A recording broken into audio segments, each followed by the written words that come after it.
Hello दोस्तों, मैं हूं नीलेश और पॉलीटेक हब में आपका स्वागत है। तो आज के इस वीडियो सीरीज में हम देखने वाले हैं ऑपरेटिंग सिस्टम के बारे में। ऑपरेटिंग सिस्टम के अंदर जो मैंने डिस्कशन किया था प्रीवियस वीडियो में कि प्रोसेस क्या होता है और प्रोग्राम और प्रोसेस में क्या डिफरेंसेस होते हैं। तो इस वीडियो में हम पढ़ने वाले हैं कि प्रोसेस का स्टेट क्या होता है। मैंने बताया था आपको कि जब कोई प्रोग्राम को कोई ऑपरेटिंग सिस्टम पिक करता है सेकेंडरी मेमोरी से और उसे कहाँ ले जाता है, मेन मेमोरी में, तो उसके कुछ सर्टेन स्टेजेस होते हैं, सर्टेन स्टेट्स होते हैं जिससे होके वो गुजरता है। उसी को हम लोग क्या बोलते हैं, प्रोसेस स्टेट बोलते हैं। तो आइए देखते हैं कि प्रोसेस स्टेट क्या होता है। जैसा कि मैंने बताया, एज ए प्रोसेस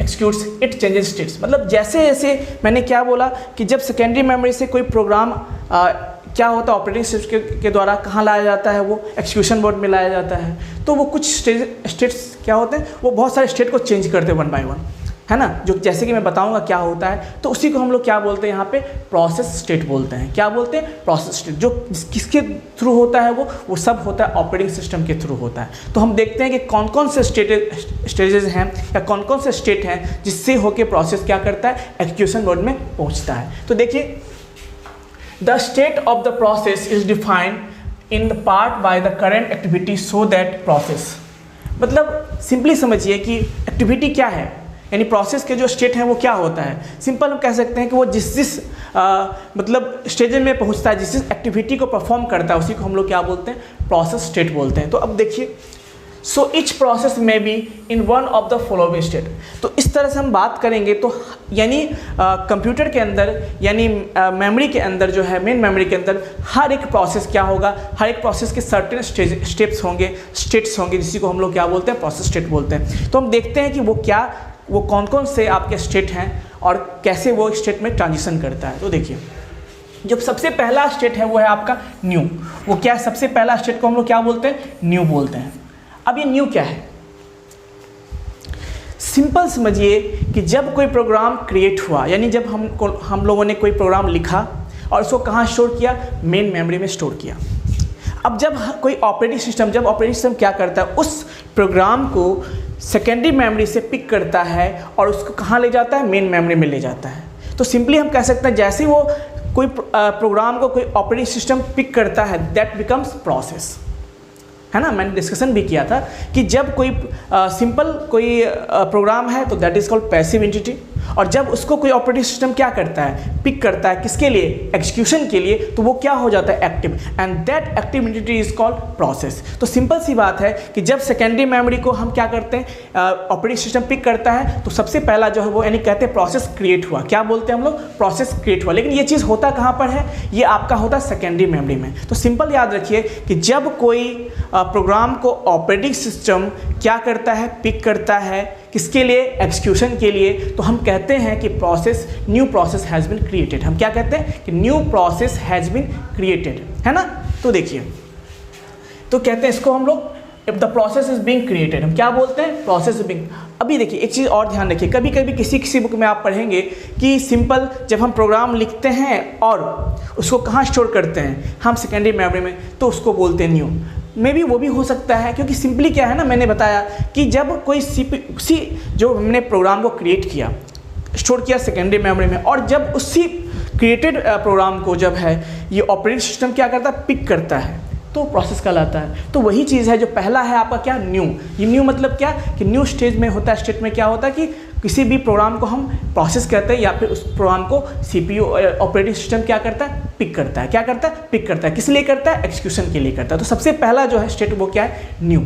क्या है आपका, न्यू, यानी the process is being created. अब सेकेंड स्टेट देखिए क्या होता है, रेडी स्टेट। अब सिंपल सी बात, ऑपरेटिंग सिस्टम ने क्या किया, उस प्रोग्राम को सेकेंडरी मेमोरी से उठाया, उसे क्या बनाया, प्रोसेस कहा उसको, और उस प्रोसेस को कहाँ रखा, उसने मेन मेमोरी में रखा। यानी वो प्रोसेस, सिंपल सी बात, जब प्रोग्राम को ऑपरेटिंग सिस्टम में लिया तो क्या, यानी एक प्रोसेस बना, क्या बना, एक प्रोसेस बना, एक प्रोसेस क्रिएट हुआ, जिसको हमने क्या बताया, न्यू स्टेट बताया। अब है उसको उठा के उसने कहाँ रखा, मेन मेमोरी में रखा। कहाँ रखा, मेन मेमोरी में। और जब बहुत सारे प्रोसेस होंगे तो सबको रेडी के लिए रखा जाता है कि ये प्रोग्राम यानी उसको मेन मेमोरी में ले जाता है, ताकि ये प्रोग्राम ऐसे हैं, ये प्रोसेस ऐसे हैं जो रन करने वाले हैं, यानी रेडी स्टेट में है, यानी इसको हम अब सीपीयू को देने वाले हैं।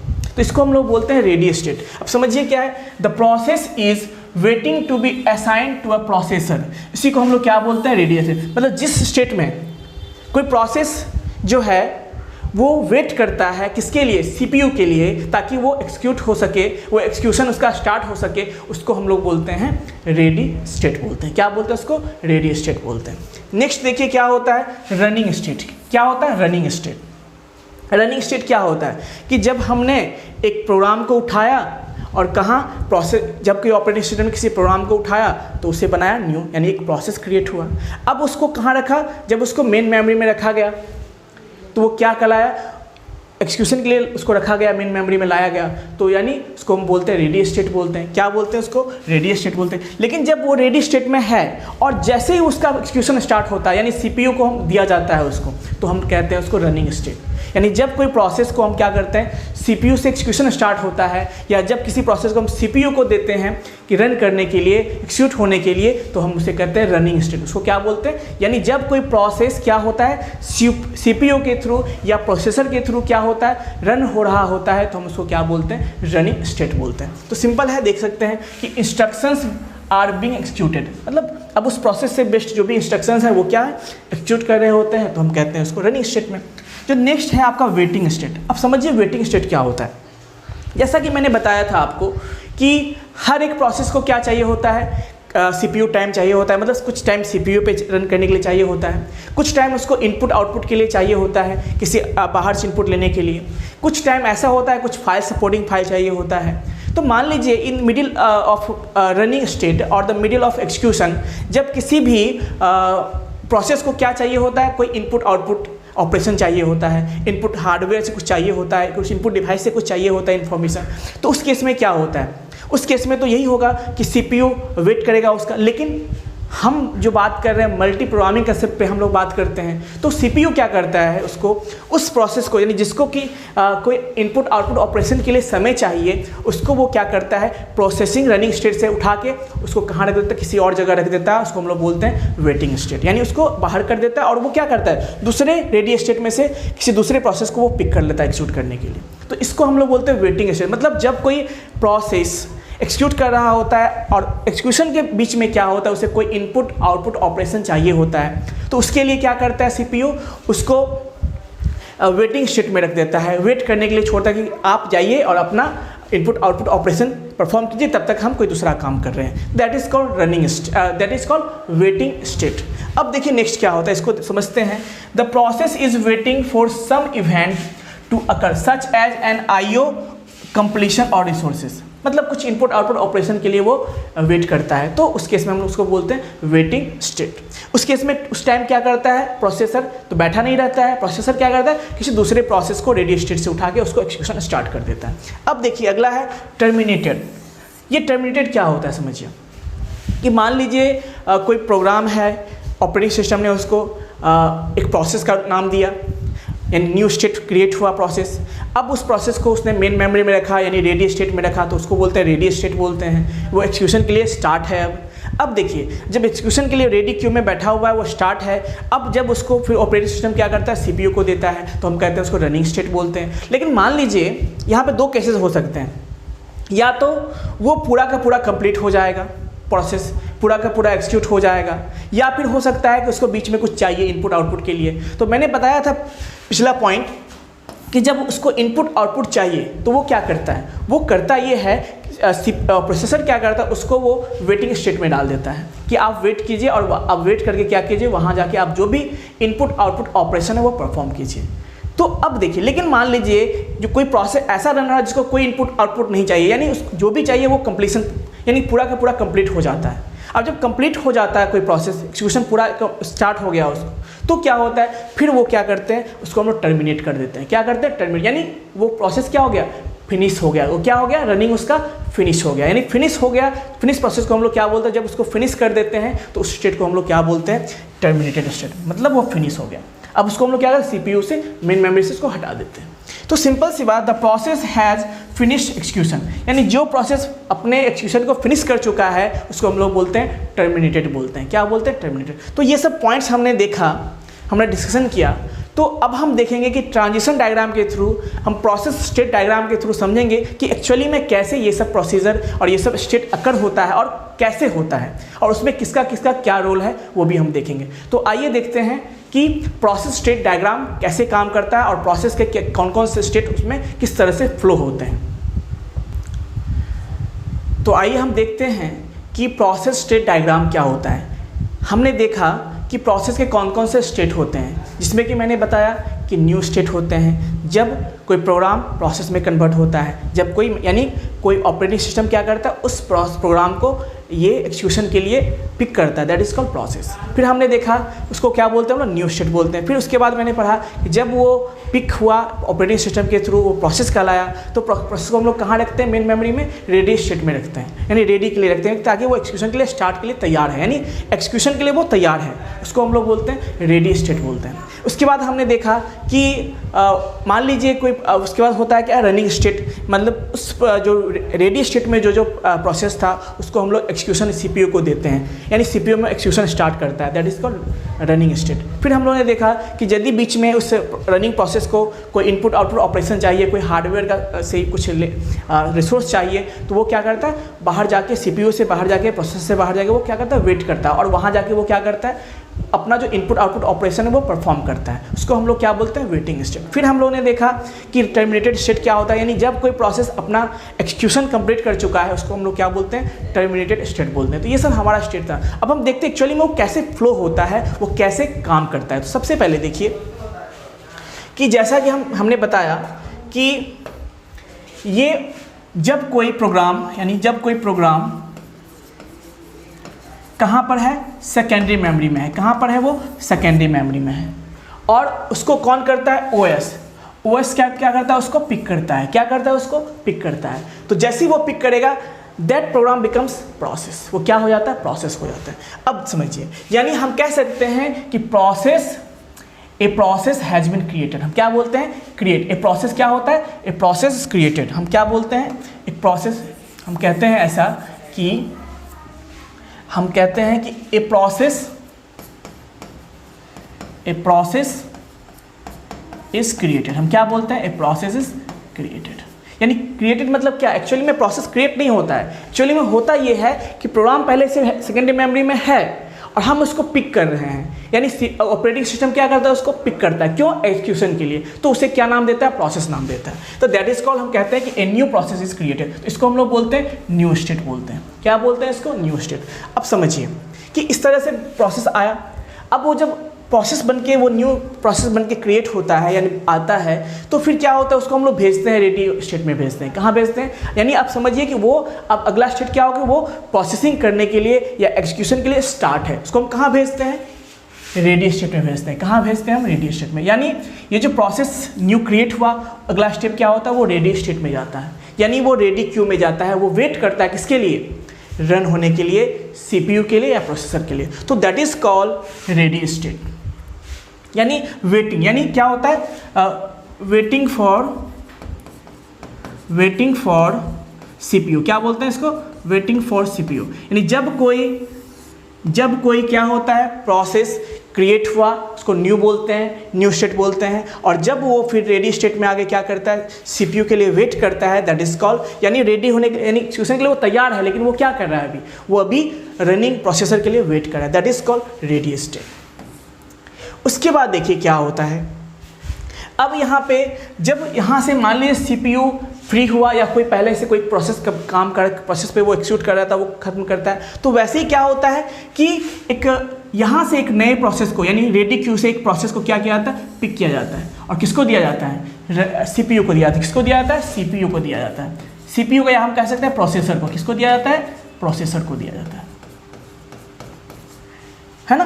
तो इसको हम लोग बोलते हैं, और जब ये एक प्रोसेस यहाँ से लेता है और क्या करता है, उसको प्रोसेसर एक्सिक्यूट करना स्टार्ट करता है, प्रोसेसिंग करना स्टार्ट करता है या रन करना स्टार्ट करता है, तो हम कहते हैं this is called running state. हम इसको क्या बोलते हैं, रनिंग स्टेट।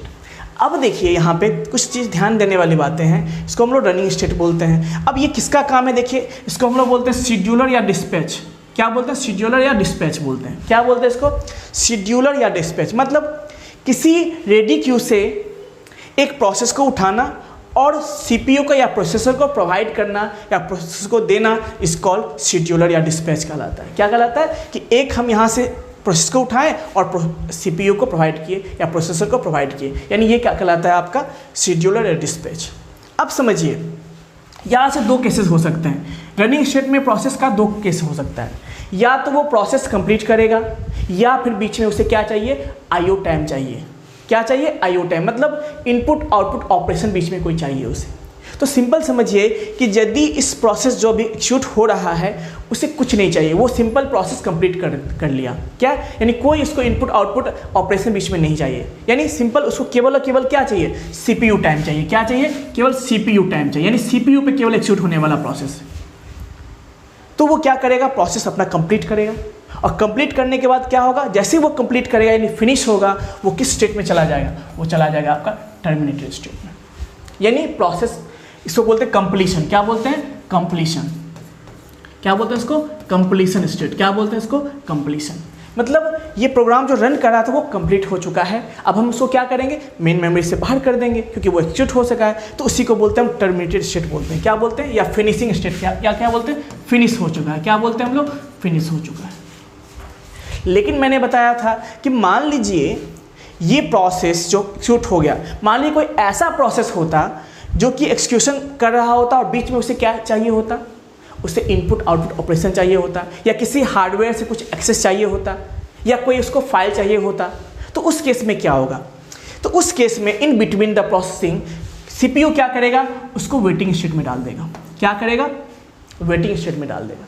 तो उसको यानी उसको वेटिंग के लिए छोड़ देगा, उसको हम लोग बोलते हैं वेटिंग स्टेट। क्या बोलते हैं, और इस केस में वो प्रोसेस आएगा और अपना जो भी इनपुट आउटपुट ऑपरेशन या जो भी फाइल चाहिए या जो भी डेटा चाहिए वो अपना यहाँ पे आईओ ऑपरेशन वो क्या करेगा, कंप्लीट करेगा। इसको हम लोग बोलते हैं आईओ इवेंट वेट, यानी इवेंट वेट में चला जाता है। इसको बोलते हैं हम लोग वेटिंग स्टेट बोलते हैं। अब समझिए, तो इस केस में क्या करेगा, इस केस में जैसे ये वेटिंग स्टेट में आएगा, अब ये शेड्यूलर क्या करेगा, शेड्यूलर क्या करेगा, इससे एक नए प्रोसेस को क्या करेगा, इससे एक नए प्रोसेस को क्या करेगा, वो एक नए प्रोसेस को फिर से किसको देगा, वो प्रोसेसर को देगा। तो इसको हम लोग बोलते हैं, यानी this is called ready to running, यानी इसको बोलते हैं रनिंग स्टेट बोलते हैं। यानी इस तरह से फिर मान लीजिए कोई कंप्लीट होगा, फिर नया प्रोसेस को उठाएगा, फिर कंप्लीट करेगा, यदि फिर से उसको कोई इनपुट आउटपुट चाहिए तो वो फिर वेटिंग स्टेट में जाएगा। यानी ये प्रोसेस हमेशा क्या होता है, कंटिन्यू रहता है। लेकिन ये समझिए, अब समझिए कि मान लीजिए इसने दूसरे प्रोसेस को उठाया और कंप्लीट करके फिनिश कर दिया, अब ये किसी और प्रोसेस को क्या कर रहा है, एग्जीक्यूट कर रहा है। अब मान लीजिए उसी ड्यूरिंग दैट टाइम मान लीजिए ये जो वेटिंग प्रोसेस था, वो जो प्रोसेस जो वेटिंग कर रहा था यहाँ पे, उसका जो काम था, जो भी आईओ ऑपरेशन वो कंप्लीट हो जाता है। क्या हो जाता है, कंप्लीट हो गया, यानी जो भी उसको डेटा चाहिए था बाहर से वो उसे मिल गया, उसका जो भी आईओ ऑपरेशन था वो क्या होता है, कंप्लीट हो गया। अब वो क्या करता है, फिर से कहाँ जाता है, वो रेडी स्टेट में जाता है। कहाँ जाता है, वो फिर से रेडी स्टेट में जाता है। इसको हम बोलते हैं आईओ और इवेंट, जो भी यानी इवेंट था, जिस इवेंट के लिए वेट कर रहा था वो, या जिस भी आईओ ऑपरेशन के लिए वो वेट कर रहा था वो कंप्लीट हो गया, और वो कहाँ चला जाता है, फिर से रेडी स्टेट में चला जाता है, यानी फिर से लाइन में खड़ा हो जाता है। अब सिंपल एग्जांपल देखिए, आप कभी कभी ऐसा होता है, आप ट्रेन के लिए आप रेलवे स्टेशन जाते हैं और टिकट काउंटर में आप खड़े हैं। कभी कभी ऐसा होता है कि आप टिकट के लिए सबसे आगे भी हैं, आपका नंबर आ भी गया है और आप टिकट के लिए बोल भी चुके हैं, लेकिन जैसे ही आप उसको रुपया देना शुरू करते हैं तो आपके पास चेंज नहीं होता है। क्या होता है, आपके पास 500 का नोट है और वो बोलता है टिकट काउंटर में, जो टिकट काटने वाला है वो आपसे बोलता है कि नहीं, हमें तो इसका चेंज नहीं है, आप चेंज लेके आइए। यानी इसका मतलब आपको कोई प्रोसेसिंग के अलावा, आप प्रोसेसिंग मोड में हैं, आप एग्जीक्यूशन मोड में हैं, लेकिन आपको कोई एक्सटर्नल डेटा चाहिए, एक्सटर्नल रिसोर्स चाहिए, कोई इनपुट आउटपुट चाहिए बाहर से। तो आप क्या करते हो, निकलते हो उस लाइन में से और जाते हो, फिर बाहर से चेंज लेके आते हो। अब चेंज लेके क्या करते हो, क्या वहीं पे आते हो, नहीं, आप आओ तो फिर से उस लाइन में जो सबसे पीछे क्या करते हो, खड़े हो जाते हो, है ना। तो सेम यहाँ भी क्या होता है, प्रोसेस के साथ भी होता है कि मान लीजिए इसने अपना जो भी काम किया वो फिर से क्या होता है, उस रेडी स्टेट में वो फिर से अपना लाइन नंबर में खड़ा हो जाता है, और इस तरह से फिर वो अपना रनिंग स्टेट में आने का वेट करता है। तो ये तो था एक पूरा क्या हमारा एक कंसेप्ट था, ये पूरा हमारा क्या था, एक कंसेप्ट था कि कैसे कैसे प्रोसेस स्टेट डायग्राम काम करता है। लेकिन इसमें कुछ चीज़ें और भी डिस्कशन करनी है हमें, जो क्या है कि इंटरप्ट। अब समझिए इंटरप्ट क्या होता है। मान लीजिए कोई ऐसा प्रोसेस है जो यहाँ पे एक्सिक्यूट हो रहा है, कोई ऐसा प्रोसेस, कोई प्रोसेस 1 है, मान लीजिए कोई प्रोसेस 1 यहाँ पे क्या हो रहा है, एक्सिक्यूट हो रहा है। और यहाँ पे कोई प्रोसेस 2 आ गया, मान लीजिए अचानक कोई प्रोसेस 2 यहाँ से क्या हो गया, कोई प्रोसेस 2 क्रिएट हुआ, और मान लीजिए ये प्रोसेस 2 जो है इस P1 से ज़्यादा पावरफुल है, या ऐसे कर सकते हैं इसका प्रायोरिटी ज़्यादा है, या हम ऐसे कर सकते हैं यदि क्या कि प्रायोरिटी ज़्यादा है इसका, या हम कह सकते हैं ये इससे ज़्यादा पावरफुल है, या फिर ऐसे भी कर सकते हैं कि ये इसको कंप्लीट करना ज़्यादा ज़रूरी है। तो उस केस में क्या होता है, जब ये कोई प्रोसेस रन कर रहा होता है CPU में या प्रोसेसर के थ्रू, और कोई ऐसा प्रोसेस आता है, नया प्रोसेस जो कि इससे ज़्यादा एसेंशियल है, जो इससे ज़्यादा प्रायोरिटी रखने वाला है, इससे ज़्यादा पावरफुल है, तो क्या करता है उस केस में ये जो CPU क्या करता है उसको फिर से क्या करता है, वापस रेडी स्टेट में रख देता है। तो इसी को हम लोग बोलते हैं इंटरप्ट। क्या बोलते हैं इसी को, इंटरप्ट। यानी जब कोई प्रोसेस शूट कर रहा होता है और बीच में हम उसको छोड़ देते हैं और किसी दूसरे प्रोसेस को CPU क्या कर लेता है, पिक कर लेता है, तो उसको हम लोग बोलते हैं इंटरप्ट बोलते हैं। क्या बोलते हैं उसको, इंटरप्ट बोलते हैं। तो अब देखिए, अब इस प्रोसेस को फिर से वो क्या करेगा, यहाँ पे वापस रेडी स्टेट में रखेगा, और इस प्रोसेस को फिर से वो क्या करेगा, पिक कर लेगा, है ना। तो ये सब कौन करता है, यानी रनिंग, इसको इंटरप्ट बोलते हैं। यहाँ पे आ गया रेडी स्टेट में, और फिर क्या हुआ, यानी अब समझिए कि ये शेड्यूलर क्या करता है, इस प्रोसेस को फिर से CPU को प्रोवाइड करता है, क्योंकि ये क्या है, इस प्रोसेस से हायर प्रायोरिटी वाला है या इससे ज़्यादा जरूरी प्रोसेस है। तो इस केस में क्या करते हैं, तो ये पूरा ट्रांजिशन डायग्राम है। लेकिन कुछ चीज़ मैं और डिस्कस करना चाहूँगा आपको कि कुछ, अब एक वर्ड आता है शेड्यूलर। क्या होता है, शेड्यूलर। अब समझिए शेड्यूलर क्या होता है। शेड्यूलर का काम यही है कि किसी भी स्टेट में कोई भी प्रोसेस है उसको उठा के किसी दूसरे स्टेट में रखना या ले जाना, उसको शेड्यूलर का काम है। तो अब समझिए कि शेड्यूलर भी जनरली 3 तरह के शेड्यूलर होते हैं। क्या होते हैं, 3 तरह के शेड्यूलर। लेकिन हम सिंपल अभी बेसिक डिस्कशन करने वाले शेड्यूलर क्या होता है। तो मैंने बताया कि शेड्यूलर क्या होता है। शेड्यूलर का काम यही है कि किसी भी स्टेट में कोई प्रोसेस है उसको किसी दूसरे स्टेट में ले जाना, फिर उस स्टेट से कहीं और उसको ले जाना। अब समझिए कि बहुत सारे प्रोसेस आएंगे, नए प्रोसेस आते रहेंगे, बहुत सारे नए प्रोसेस आएंगे। अब कोई ना कोई ऐसा होना चाहिए यहाँ पे जो उस प्रोसेस को कौन रेडी स्टेट में करे, अकॉर्डिंग टू द प्रायोरिटी या according to the requirement, according to the process के रिक्वायरमेंट के हिसाब से क्या करता है, उसको वो रेडी क्यू में रखता है। कि जैसे जैसे आया उसको रेडी क्यू में डालते गया। अब देखा कि कौन ज़्यादा जरूरी है, उसको पहले रखा। तो इसका जो डिसीजन है कि जब कोई नया प्रोसेस क्रिएट हुआ और उसमें से कौन सा प्रोसेस पहले प्रोसेस होना चाहिए, रन होना चाहिए, या कौन सा प्रोसेस ज़्यादा इंपॉर्टेंट है, या किस प्रोसेस का ज़्यादा प्रायोरिटी है, तो उस केस में ये जो डिसीजन लेता है वो कौन लेता है, उसको हम लोग बोलते हैं लॉन्ग टर्म शेड्यूलर। क्या बोलते हैं उसको, लॉन्ग टर्म शेड्यूलर। क्या बोलते हैं उसको, लॉन्ग टर्म शेड्यूलर। यानी इसका काम है कि बहुत सारे जब प्रोसेस आते हैं तो उसमें से जो भी प्रोसेस ज़्यादा इंपॉर्टेंट है उसको पहले रखना, P1, फिर जो आएंगे P2 रखना, फिर P2 रखना, फिर P3, इस तरह से। यानी उसके सीक्वेंस के हिसाब से या उसके प्रायोरिटी के हिसाब से वो क्या करता है, यहाँ पे प्रोवाइड करता है। तो ये काम है शेड्यूलर का, लॉन्ग टर्म शेड्यूलर बोलते हैं। लेकिन एक शेड्यूलर जो मैंने ये बताया यहाँ पे, इसको बोलते हैं हम लोग शॉर्ट टर्म शेड्यूलर बोलते हैं। क्या बोलते हैं इसको, शॉर्ट टर्म शेड्यूलर बोलते हैं। क्या बोलते हैं इसको, शॉर्ट टर्म शेड्यूलर। अब समझिए लॉन्ग टर्म शेड्यूलर क्या होता है कि इसके पास काफ़ी टाइम होता है डिसाइड करने के लिए कौन सा, क्योंकि इसको तो ऑब्वियसली क्या है ना, जब बहुत सारे प्रोसेस आएंगे तो इसको तो डिसाइड करना पड़ेगा कौन सा प्रोसेस ज़्यादा इंपॉर्टेंट है। तो इसके लिए इसको ज़्यादा समय चाहिए, किसको डिसाइड करने के लिए, इस शेड्यूलर को। इसीलिए इसको बोलते हैं लॉन्ग टर्म शेड्यूलर। लेकिन जब कोई प्रोसेस मान लीजिए यहाँ से या तो टर्मिनेट हो गया या फिर क्या होता है, वेटिंग स्टेट में चला जाता है, तो एज सुन एज पॉसिबल कोई प्रोसेस यदि टर्मिनेट होता है या फिर क्या होता है, वेटिंग स्टेट में जाता है, तो एज सुन एज पॉसिबल हो तो इस शेड्यूलर का काम होता है कि एक नया प्रोसेस क्या दे, फिर से प्रोसेसर को दे, एक नया प्रोसेस ले और किसको प्रोवाइड करे, प्रोसेसर को प्रोवाइड करे। तो इसको हम लोग बोलते हैं, क्योंकि ये क्या है, ये बहुत ही आपको पता है कि कोई भी प्रोसेस जो है नैनो सेकंड में रन होता है, एक्सिक्यूट होता है, तो इतना कम समय में इससे इस शेड्यूलर को भी डिसाइड करना होता है कि कौन सा नया प्रोसेस हम इसको भेजेंगे। सो इसीलिए इसको क्या बोलते हैं, यानी इस शेड्यूलर के पास बहुत कम समय होता है डिसाइड करने के लिए कि हम किस प्रोसेस को फिर से प्रोसेसिंग स्टेट में भेजेंगे या रनिंग स्टेट में भेजेंगे। तो उसी को हम लोग बोलते हैं शॉर्ट टर्म शेड्यूलर। क्या बोलते हैं इसको, शॉर्ट टर्म शेड्यूलर। उसके अलावा भी एक होता है मिडिल टर्म या उसको मीडियम टर्म शेड्यूलर बोलते हैं, जो ये डिसाइड करता है किसको सस्पेंड होना है नहीं होना है। और इसके अलावा देखिए अभी जो मैंने डिस्कशन किया है ये बेसिक स्टेट्स हैं। इसके अलावा भी बहुत सारे स्टेट होते हैं जैसे हम लोग पढ़ते हैं कि इसके अलावा भी बहुत सारे स्टेट होते हैं। मान लीजिए जैसे सस्पेंड होता है, क्या होता है, सस्पेंड वेट होता है। क्या होता है, सस्पेंड वेट होता है। इसके अलावा भी बहुत सारे क्या होते हैं आपके, सस्पेंड मान लीजिए सस्पेंड वेट होता है, क्या होता है, सस्पेंड वेट होता है। ये क्या होता है समझिए कि मान लीजिए कि किसी कारण से, है ना, वेटिंग स्टेट में था, लेकिन मान लीजिए उस समय भी उसे वो डेटा नहीं मिल पाया, यानी लॉन्ग टर्म के लिए, समय के लिए उसको डेटा नहीं मिल पाने वाला है, तो उसको हम लोग कहाँ भेज देते हैं, सस्पेंड वेट में भेज देते हैं। यानी इसको बोलते हैं सस्पेंड हो गया, क्या बोलते हैं, सस्पेंड कर देना, यानी प्रोसेस को टेम्पोरली सस्पेंड कर देना। अब फिर क्या होता है, यदि मान लीजिए फिर वो अवेलेबल हो गया, तो फिर से उसको हम लोग क्या बोलते हैं, रिज्यूम करते हैं। क्या कहते हैं, रिज्यूम करते हैं। ठीक है, लेकिन अब देखिए कि कभी कभी ऐसा भी होता है कि रेडी स्टेट में बहुत सारे प्रोसेस अवेलेबल हैं रन होने के लिए, क्योंकि हम जानते हैं कि हम लोग जो आजकल कंप्यूटर यूज़ करते हैं उसमें एक प्रोसेसर होता है, और एक प्रोसेसर, हम जानते हैं कि एक प्रोसेसर एट ए टाइम एक ही प्रोसेस को क्या कर सकता है, एक्सिक्यूट कर सकता है। तो मान लीजिए यहाँ पे बहुत सारे प्रोसेस हैं, मान लीजिए P1 है, P2 है, P3 है, P4 है, P5 है, बहुत सारे प्रोसेस क्या है आपको रेडी स्टेट में, यानी मेन मेमोरी में है।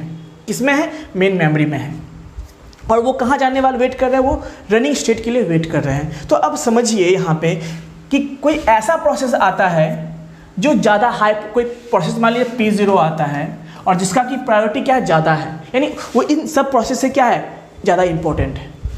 अब उसको क्या करना होता है, ऑपरेटिंग सिस्टम को सबसे पहले रनिंग स्टेट में भेजना होता है, एक्सिक्यूट करना होता है। अब उस केस में क्या होगा, तो जो ऑपरेटिंग सिस्टम क्या करता है कि इसमें से वो देखता है कौन ऐसा प्रोसेस है ज़्यादा इंपॉर्टेंट, सबसे कम इंपॉर्टेंट है, वो उसको क्या करता है, सस्पेंड, क्या करता है, सस्पेंड रेडी, क्या करता है वो उसको सस्पेंड रेडी वेट होता है, सस्पेंड रेडी स्टेट में क्या करता है, वो उसको भेज देता है। यानी क्या करता है, उसको वो सस्पेंड रेडी स्टेट में क्या करता है, उसको भेज देता है ना।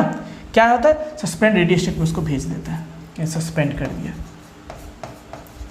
ठीक है, अब समझिए कि मान लीजिए फिर ये प्रोसेस जैसे एक्सिक्यूट हो गया, तो फिर क्या करता है, इसको वापस फिर क्या करता है, रेडी स्टेट में भेजता है। इसको बोलते हैं सस्पेंड रेडी, सस्पेंड रिज्यूम, क्या बोलते हैं इसको, रिज्यूम बोलते हैं। तो इस तरह से क्या होता है, प्रोसेस के बहुत सारे स्टेट्स होते हैं कि वेटिंग स्टेट क्या होते हैं, मैंने बताया, ये न्यू स्टेट क्या होता है, रनिंग स्टेट क्या होता है, फिर मैंने बताया रेडी स्टेट क्या होता है, सस्पेंड वेट क्या होता है, बहुत सारे स्टेट्स हैं, टर्मिनेटिंग स्टेट है, बहुत सारे स्टेट हैं। तो मतलब सिंपल सी बात ये समझना है कि जब कोई प्रोसेस क्रिएट होता है ऑपरेटिंग सिस्टम के द्वारा, तो वो बहुत सारे क्या होते हैं, स्टेट से गुजरते हैं, बहुत सारे क्या कहते हैं, वो ट्रांजिशन से गुजरते हैं, उसी को हम लोग क्या बोलते हैं, प्रोसेस स्टेट बोलते हैं। और उसी को जो पिक्टोरियली रिप्रेजेंट हम करते हैं, किसके हेल्प से करते हैं, प्रोसेस स्टेट डायग्राम के हेल्प से करते हैं। तो इस वीडियो में हमने देखा कि प्रोसेस जो है वो क्या कंसेप्ट है प्रोसेस का, फिर हम लोगों ने देखा कि प्रोसेस प्रोग्राम में क्या डिफरेंस है, फिर हम लोगों ने देखा कि एक्चुअली में प्रोसेस क्या होता है ना, यानी प्रोसेस कौन कौन से स्टेट हैं, फिर हम लोगों ने देखा कि प्रोसेस स्टेट डायग्राम एक्चुअली में कैसे वर्क करता है। तो इतने चीज़ को हम लोगों ने देखा। तो अगले वीडियो में हम लोग देखेंगे कि ऑपरेटिंग सिस्टम ऐसे कौन से ऑपरेशंस करते हैं, है ना, प्रोसेस के लिए, जिसको हम लोग कहते हैं प्रोसेस मैनेजमेंट बोलते हैं। तो प्रोसेस, ये जो ऑपरेटिंग सिस्टम है आपका, जिस ऑपरेशन को परफॉर्म करता है किस पे, प्रोसेस पे, इन अ प्रोसेस मैनेजमेंट, है ना। तो उसी को हम लोग देखेंगे अगले वीडियो में क्या होता है। तो हम लोग डिटेल से पढ़ेंगे कि प्रोसेस कंट्रोल ब्लॉक क्या होता है, फिर हम पढ़ेंगे कि प्रोसेस जो है आपका कौन कौन सा ऑपरेटिंग सिस्टम परफॉर्म करता है उस प्रोसेस पे, और फिर हम लोग देखेंगे बहुत सारे टर्म को देखेंगे जो कि प्रोसेस से रिलेटेड टर्म, जैसे कि प्रोसेस ID क्या होता है, प्रोग्राम काउंटर क्या होता है, रजिस्टर क्या होता है, बहुत सारे टर्म को हम लोग देखेंगे। तो तब तक के लिए